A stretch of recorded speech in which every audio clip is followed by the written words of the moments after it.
What's up, everyone? Welcome to the podcast. I'm your host, Isaiah Copon. It's December 25, 2020, and this is Lift and Learn episode 15. In this episode, I'll be breaking down how alcohol consumption affects your health, and I'll talk a bit about mental health. Before that, though, I'll talk a bit about what I've been up to lately, and that might include fitness-related topics, and it might not. If you want to follow me, your host, on Instagram, it's isaiah.copon. And you can also check out my website, isaiahcopon.com. The podcast is on Instagram, at Lift and Learn Podcast, and also on Facebook. You can just search Lift and Learn Podcast. With that being said, let's get into the episode.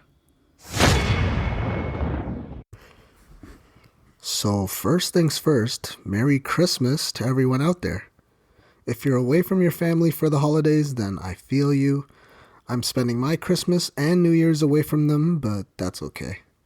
For the past 2 Christmases, I hung out and spent the week at my cousin's place and binge-watched the show called You, so this year will obviously be a bit different. Maybe we can Netflix party a few episodes whenever season 3 does pop up on Netflix in the new year, just to keep up tradition. So let's talk about shows and movies for a bit since we're on that topic. So Mandalorian just finished for the year, which kinda sucks, but God, what a good show. And now we have to wait until Christmas next year for season 3. On a related topic, Disney Plus announced a bunch of Star Wars related shows for the upcoming years. And there's a lot of them coming up, and I love Star Wars related stuff, so I'll probably watch all of it. I think there's a combined 30 movies and shows, at least, that are coming out that are Marvel and Star Wars related, which seems like it might be overkill. There's a Boba Fett related series coming in December of next year. Also that new Obi-Wan Kenobi series, which I thought would be a movie. And we already know that Ewan McGregor, whatever his name is, he's coming back for his role. And we now know that Hayden Christensen, who was Anakin Skywalker, is coming back to play Darth Vader. I'm hype for that, and production for that one is set to start in March 2021, I believe.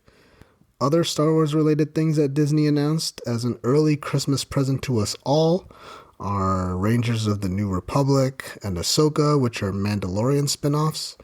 There's Star Wars Andor, Acolyte, A Droid Story, Star Wars Lando, an animated series called Star Wars The Bad Batch, and Star Wars Visions. There's also a new movie called Rogue Squadron coming out in December 2023. So like I said, Disney announced a lot of things, so I'm not going to announce everything they announced, because honestly I can't remember it all. But they are going to raise the price of Disney Plus in Canada by $3 soon to $11.99. But that does give international subscribers something new called Star, which gives subscribers access to some Hulu titles that we've been missing for a while, and that includes some more adult content. In the US, I think they're only raising the price by $1. So some of the other important things I'm looking forward to that Disney mentioned are Raya and the Last Dragon, which has a good-looking trailer. There's Loki, Falcon and the Winter Soldier, Hawkeye, Black Panther 2, and a musical comedy series for Moana. There's a series called Doug Days with the dog Doug from Up, which was a great movie. There's Lightyear, which obviously has to do with Buzz Lightyear from Toy Story, and Chris Evans will be voicing that character. And also a new Fantastic Four movie, and Vegas odds on that say that John Krasinski will be in that. That's Jim from The Office, and possibly his wife Emily Blunt.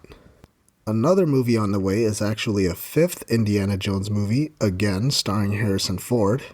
Oh my god, I hope he's still able to run from boulders in that movie, so he might need a wheelchair for that one, since it's been 41 years since the very first movie came out. And this one is set to be released in July 2022. Even HBO Max announced that their movies for next year are going to be released on their streaming platform at the same time as theaters, since COVID will probably still be around next year. They gave away all their release dates, but I'm only looking forward to a few. There's Mortal Kombat, which will probably be trash. Another Suicide Squad movie, even though I've never seen the last one. There's even a prequel to Game of Thrones coming in 2022 called House of the Dragon. And the two movies that I am looking forward to is Matrix 4, which is coming out December 22, 2021. So hopefully I can watch that one in theaters, which is a year from now. And Space Jam, which will be released in July. And LeBron actually talked a bit about this new Space Jam movie on the Road Trippin' podcast with RJ and Channing Frye. And if I'm remembering correctly, he mentioned that his son is in it as well, and he's teaching him a life lesson or something like that. And there's a basketball game in it with Bugs Bunny and the crew against some kind of Monstar type of enemy, so we'll see how that goes. The first one was obviously a classic, so I can't really see it being better than that, since sequels usually aren't as good as the original. Since it is Christmas, I might as well bring up something that happened a few weeks ago.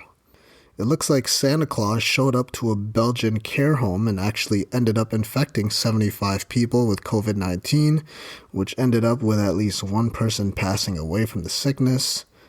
I don't think that's the Christmas miracle that we were expecting for this time of year, unfortunately. This also happened in Georgia as well, actually. In a small town over there, Santa and Mrs. Claus showed up in a yearly tradition, took pictures with dozens of kids, and they tested positive for COVID a few days later. And this is just another case of why social distancing and limiting these big gatherings these days are going to be huge over the holiday season. Hopefully no one was seriously sick in those cases. Switching up a little bit, it looks like Canada is headed to the moon in the future. There's a scheduled launch to send 2 Canadian astronauts to the moon in 2023. There's 4 potential Canadian astronauts who may go on the mission, which is actually going to fly around the moon, not exactly land on the moon. But regardless, Canada will only be the second country after the US to be in deep space, and this will be the first time that a Canadian will actually go around the moon. And before I dive into the topics for this week, I'll just briefly mention a bit of an update as to what the hockey season is going to look like for this year. So camps are going to start on January 3rd, and they're going to be finally starting the season on January 13th. So we're about 2 to 3 weeks away from some hockey, finally. Also, lockdown update. Parts of Ontario, Canada went into lockdown for 4 weeks starting on November 23, and that's going to be extended yet again. So starting on Boxing Day, December 26th, there's going to be another 4 weeks of lockdown that goes until January 23 at least. This lockdown will be similar to the one that happened earlier this year in March, so rough times for my people back home, unfortunately. I think I might be joining them in some sort of lockdown soon, but I hope not, since I just renewed my gym membership in the US for another month. So let's dive into some fitness or some bodybuilding for the week. So Mr. Olympia was last weekend, and I'll just briefly go over what happened. Our boy, the People's Choice, Big Ramy, has finally won the open category, beating Brandon Curry, who came in second, and Phil Heath, who's the 7-time champ, he came in third. After all these years, Big Ramy finally brought a complete package to the stage. His midsection was finally in check, and Jesus Christ, he's a huge dude. He just looks like he dwarfs the other competitors. His legs are just stupid big, and if he can bring that conditioning year in and year out, he might win a few more before he's done competing. Some notable Canadians in the field there in the open. Ian placed 7th, Antoine was 14th, and Regan Grimes was 15th. Regan looked pretty good on stage, but he has to get a bit bigger to compete with the big guys. He even had this funny photo he posted before he went on stage. He posted it on Instagram, where he clearly photoshopped his neck.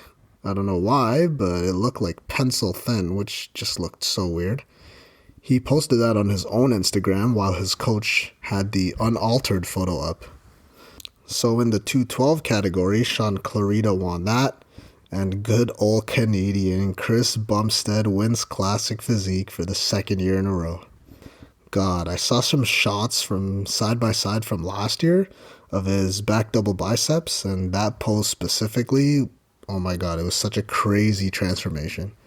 The 1 year transformation it was just insane. Terrence Ruffin came in second, while Breon, who won a few of these, he came in third this year. So last but not least, how the gym went for me this week. So I actually did end up going to the gym on Christmas Eve, but I had to take the 23rd off because my body was just wrecked. Of course, I didn't go today on Christmas Day. So I added a few sets in some of my programming, so now my volume is slowly getting up there. The leg days are definitely getting harder now though, and I've noticed that I need to take a bit more of a break in between sets, especially on squats. Nearly 4 minutes at times. That's probably the longest I've rested between sets so far in my lifting career, but it's definitely needed. I'm still repping out 265 pounds on squats because I want my form to be perfect before jumping up to 270 pounds, then 275 pounds, which is 2 plates and a 25 on each side, or 2 plates and a biscuit. And bench went well this week. Again, I'm doing something similar with bench like I am with squats. So on an incline, I'm making sure that I can rep out 225 pounds with good form before increasing that weight. So until I can get 8 clean reps for a few sets, then I'll decide to jump up because that already looks sick, repping out 2 plates on incline bench. Flat bench though, I'm slowly improving, which is good.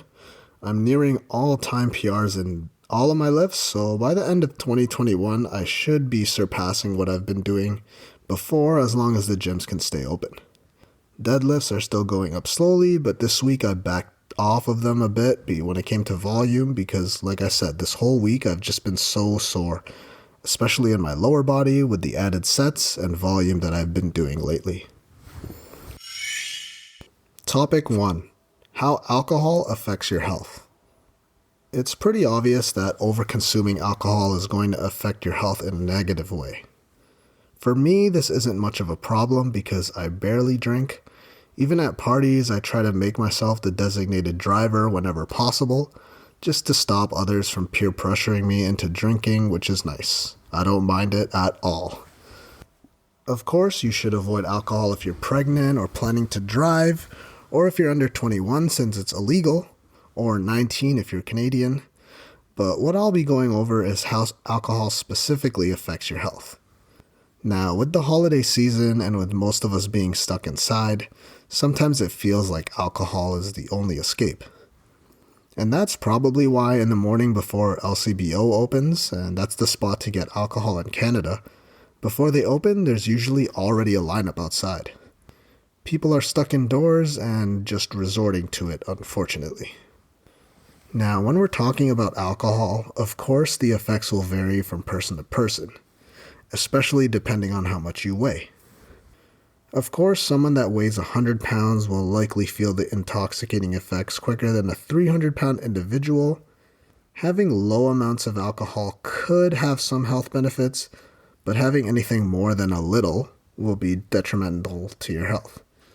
And excessive amounts could lead to addiction and will give you multiple negative effects. Overconsumption could lead to high blood pressure, heart disease, stroke, liver disease. It affects your brain, of course. The effects of alcohol are temporary, but long-term abuse could lead to long-term damage. Now, they say red wine is the best, but even then, there's still not a ton of benefits there, and there's still a risk for abuse and negative effects. Yes, there are some antioxidants in it, and the media loves to talk about that. When wine gets brought up, people will say, oh, but the antioxidants and the resveratrol is good for you. And that's true, but that's just because wine is made from grapes, and resveratrol, that comes from the skin of the grapes. So ultimately, if you want the same antioxidants, just eat a few grapes.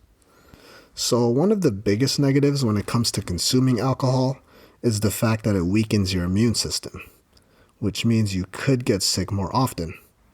Now, with COVID-19 still around, consuming alcohol will put you more at risk of catching it, and you'll probably have a hard time battling and fighting it off. Since COVID seems to be a respiratory illness, it only makes sense that alcohol could make things worse since it damages immune cells in the lungs and could kill microorganisms in the gut that help to maintain a healthy immune system as well. Since we're talking about health, of course, too much alcohol could lead to mental health problems like depression and anxiety, and I'll dive more into that in the second topic for today. Social health is another issue when it comes to over-consuming alcohol. We already know that alcohol could bring us together. I mean, at pretty much every party out there, alcohol seems to be present, whether it's champagne or beer or whatever. It's pretty much a standard to have some alcohol there since it's so socially accepted these days. Alcohol in these times, like I said, could bring us together since it lowers your inhibition and could cause some people to be more social or just let themselves go a little bit more. And that's fine as long as you don't overdo it. If you do, you know what's bound to happen. You'll be hungover and the next day is going to be a tough one regardless of what you have planned. Most of us have been there before. The next day after consuming an excessive amount of alcohol, especially if you're older, means you could get body aches that could affect your whole body. This could lead to inflammation, bad gut health, and other lasting effects like it could eliminate another day of the week where you could have been doing something active or productive. How many times has that happened to you? You plan on going to the gym the next day or doing something active the night after the party. Then when you have a little too much fun that night, the next day just means you're waking up at noon or even after and deciding not to do pretty much anything the whole day just to recover. Then you'll have to spend another day or two recovering, and you could be setting yourself back with your body goals where you get bloated from drinking. Maybe it leads to eating a bit more at night because it's always good to have some kind of snack to go with the wine, of course. But in terms of social health, I want to focus more on how this can affect those who are close to you, that's family and friends. If you become addicted to alcohol, which has a 10 to 12% addiction rate, then this will negatively affect that social part of your life because of the neglect and negative energy that you could be bringing around. It could cause you to become dependent on it, and yes, this could bleed into other aspects of your life as well, and could put your job in jeopardy as well. In regards to gym performance, alcohol will almost definitely negatively affect performance in the gym. And depending on how much you had, it could actually cause your performance in the gym to be a bit worse for up to a week and could also affect how long it takes to recover from training as well. Having little amounts of alcohol, though, might not actually affect your performance, but it's still probably not a good idea to consume it too often if you're serious about staying in shape. So it's not the best thing to do, but having it on occasion will be okay for some people. Just be ready for a few days where you may not be as strong as you expect to be, so it would be wise to take it easy in the gym for a few days. That means lightening the weight if necessary, or maybe just ease into your gym sessions a bit more. Of course, the effect of alcohol will differ from person to person, and it'll also depend how much alcohol you ingest, like I've said numerous times already. If we're talking diet-wise, alcohol can play a part here. Now, we know that carb and protein is 4 calories per gram, and fat is 9 calories per gram. Alcohol, which is one that doesn't get talked about a lot, is 7 calories per gram. Now, it doesn't sound like it's as bad as consuming fat, but the difference here is that your body doesn't really break this down that efficiently, because it's more of a foreign substance to the body. Your body won't break it down like it does the other 3 macronutrients. Instead, alcohol goes straight to the liver, since it's obviously not typically found in foods like the other 3 macronutrients are, so that's why I'd advise you to be careful when consuming it. I talked a lot here about the negatives of it, but it is good to just relax and unwind at times. But my point here is just to not get to a point where you're abusing it and having it too often, because that's when the negative effects will start to take over. And you don't want to get to that point because when you get to that point, it may be too late. Topic 2. Mental health. This is one that's been a huge topic over the past few years because it's starting to affect more and more people. With certain pressures and possibly with the growth of social media, this has been a tough one for everyone, especially the younger generation that grow up with social media. Now, pretty much everyone has a presence online, and anyone can comment anonymously about someone else in usually a negative way. There's a lot of keyboard warriors out there, and most of them are just out to bring others down. And no one's really safe because people believe that they're safe and protected behind a computer screen or typing on their phones. Having good mental health means that you're in a state of well-being where you realize your own potential, you can cope with the normal stresses of life, you can work productively and fruitfully, and you're able to make a contribution to your community. I think this definitely does a pretty good job of defining what mental health is about. You need to know what your potential is and try to achieve that because that has to do with purpose. You have to find your purpose in life. If you can't deal with the stresses of your own life, that could lead down a dark path where you might turn to some kind of drug or substance abuse to help you get away from the stresses of your own life, and that's dangerous. It could lead to negative circumstances, obviously. That could also lead to poor diet because if you're not satisfied with the way your life is, then that could branch off into being cooped up at home, not really moving around, which puts you at a higher risk to develop more serious health issues. When it comes to mental health, it's more than meets the eye, and a lot of factors go into it. Genetics, social, environmental, psychological, developmental, and biological factors. You could take them all into account. I'll dive into a few of those topics briefly, but of course, genetics and the way you develop and grow up is going to play a factor into mental health. If you have a rough childhood, then you're more susceptible to developing mental health issues like depression or anxiety or schizophrenia. There's something called learned behavior, and that's linked to developing things like depression too. If you see your parents go through it, you'll have more of a chance to develop it as you grow up as well. Continuing on the depression topic, if you have hypothyroidism, you're also more likely to get it. Environmental factors are similar to this. If there's a child within the household under any kind of serious abuse, then that could lead to negative health as well, especially down the road. We've already heard of those traumatic childhood experiences that some people have, and that's a real thing. It carries on through your adolescence and shapes the way you are as a person. If you regularly see things like your parents smoking, it could lead that child to smoke somewhere down the road, so it's good to lead by example in this case if you're the parent. If they see that you spend most of your days or nights watching TV while going to bed or using your phone directly before bed, it makes no sense to tell a child that they can't do that because that's what they've seen you do for years and years.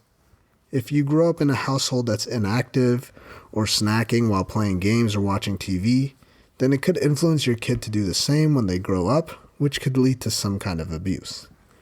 If you're a parent, this one could be tough for you these days.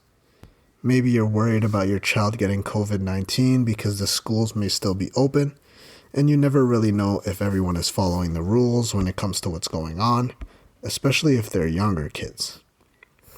Speaking about social factors when it comes to mental health, I've been blessed to have been born and raised in Ontario, Canada. For the most part, the country does a pretty good job in terms of social health when it comes to how the government runs the country. We have fewer lower income places than most countries have, and we have free healthcare, so on that front, we're pretty protected. Violence has been on the rise within the city, but it's not out of control for the most part, especially when you compare it to some parts of the US. Right now, it's a tough time socially for everyone, with the COVID-19 isolation and unemployment has reached an all-time high worldwide.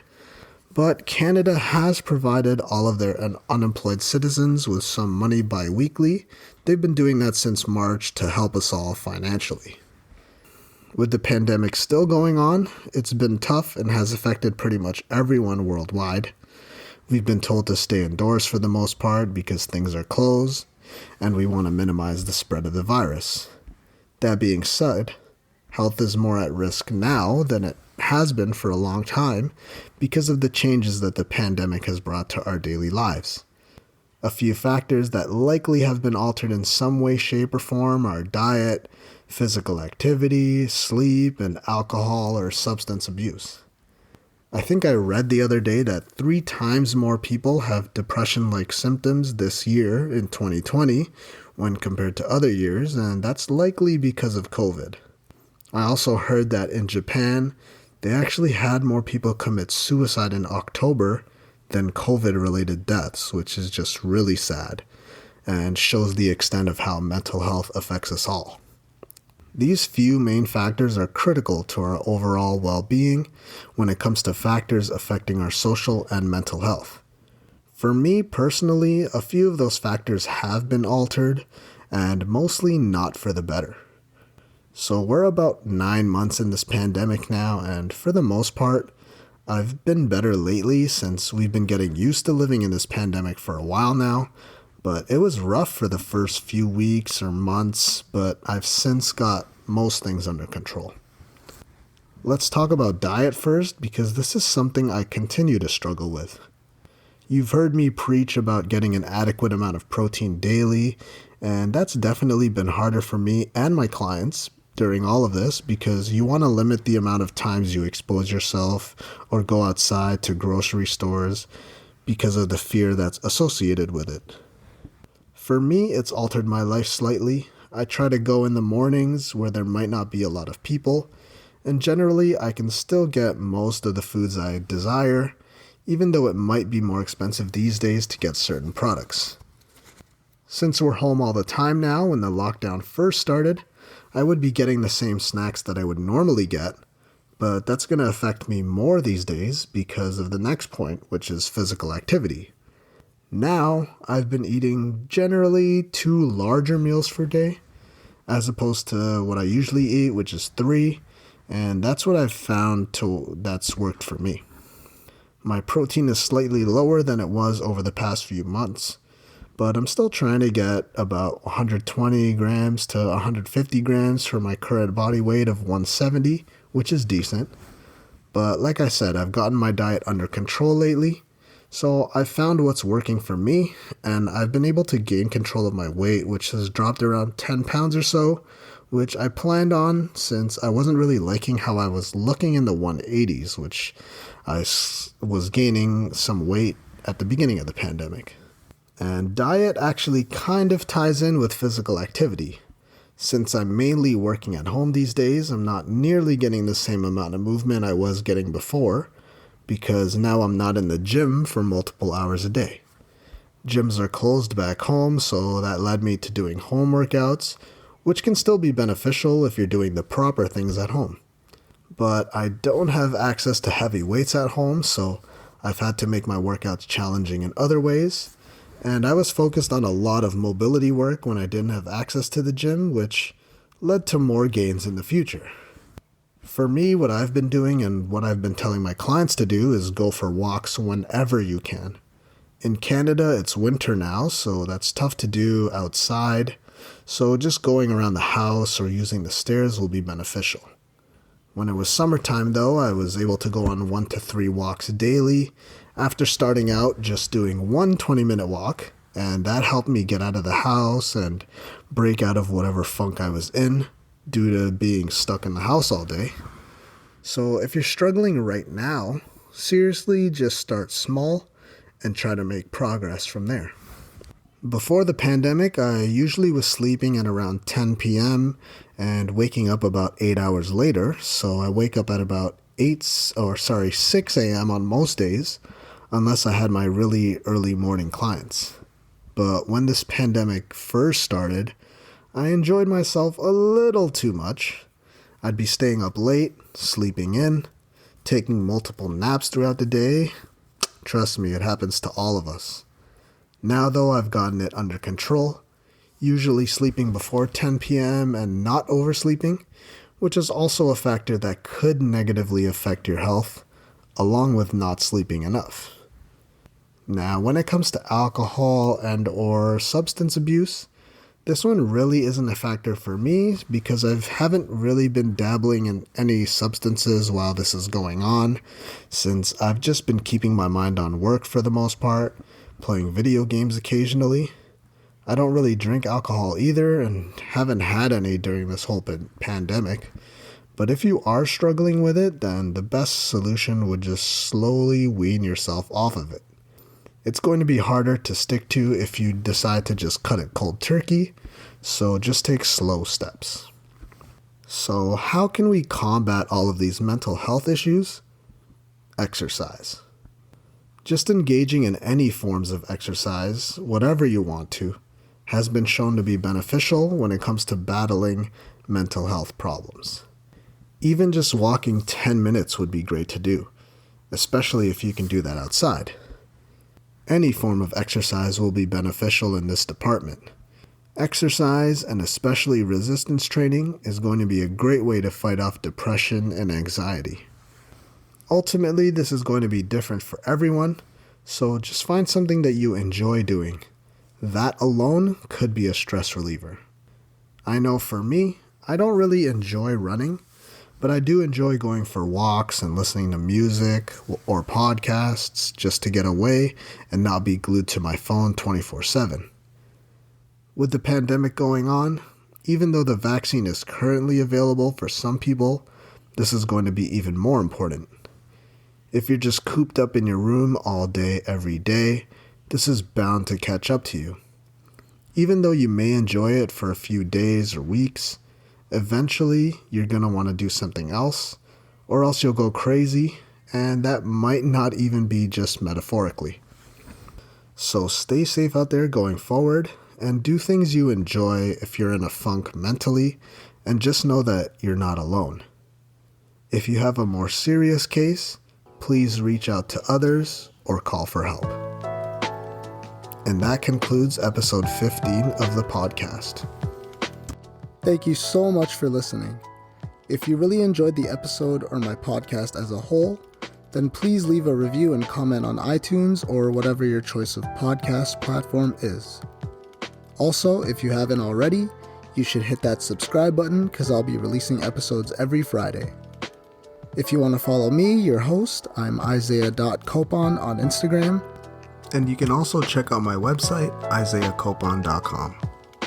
If you want to follow the podcast, you can check out @Lift and Learn Podcast on Instagram. And there's also a Facebook page if you just search Lift and Learn Podcast. Again, thanks for listening, and be sure to tune in next week with another episode where it'll be 2021, a whole new year. And I'll be talking about what newbies can do to get started in their fitness journey and how detoxing doesn't really work.